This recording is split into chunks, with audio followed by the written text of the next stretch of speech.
Hello, this is Thomas with Digital Technologies, and for our third companion video here, we're going to go over just a couple of the more advanced settings. So I've got my three cameras, one of which is offline, it's unplugged, therefore it's not showing up in here. In the last video, we went over some of the basic transport controls, clicking on a camera in order to bring it up. Upper right-hand corner changes between live view and recorded view.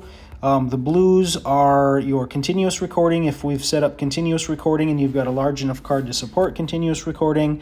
Reds are going to be where it finds motion. You can pause and play, zoom in and out, and close out of your camera.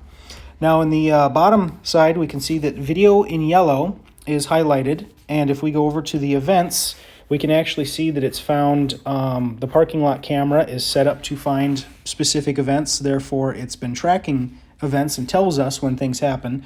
We can actually click on a specific event and it will open that event inside of our playback. So let's go ahead and close out.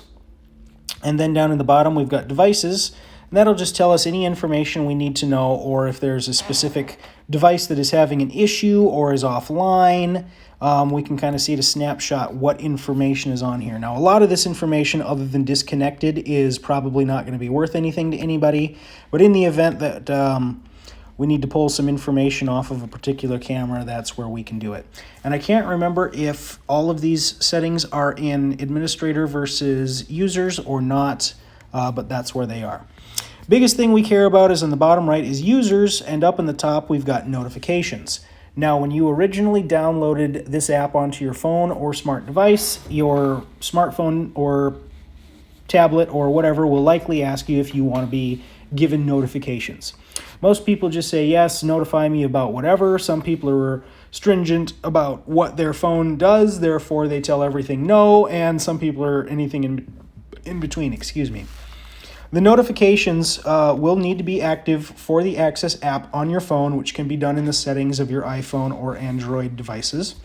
But specifically for Access, if we go into notifications, we can see that there are certain things for devices that might be on our site, including doorbells or door stations.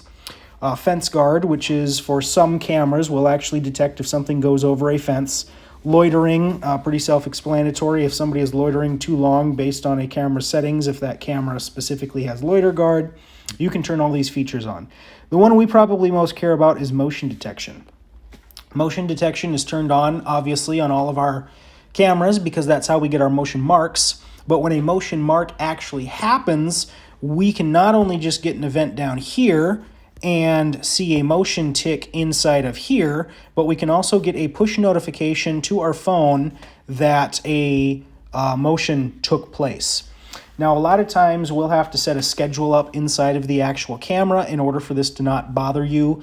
Obviously, I have motion detection turned off because if I don't set a schedule up and I have motion detection on, every time somebody walks through the shop, I get a push notification. Every time a car drives by our very busy area, I get a notification. Obviously, I don't really care about those, so I will turn that off specifically. But we can also turn on schedules that basically say I want to be notified of anything on particular cameras at these times. Now, the downside is that's a global deal. That's not a per camera deal.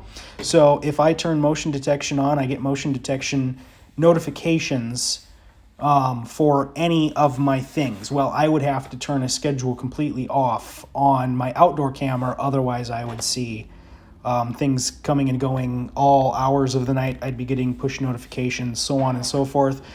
So it's kind of a specific camera we would set up a motion schedule for in order to get these notifications.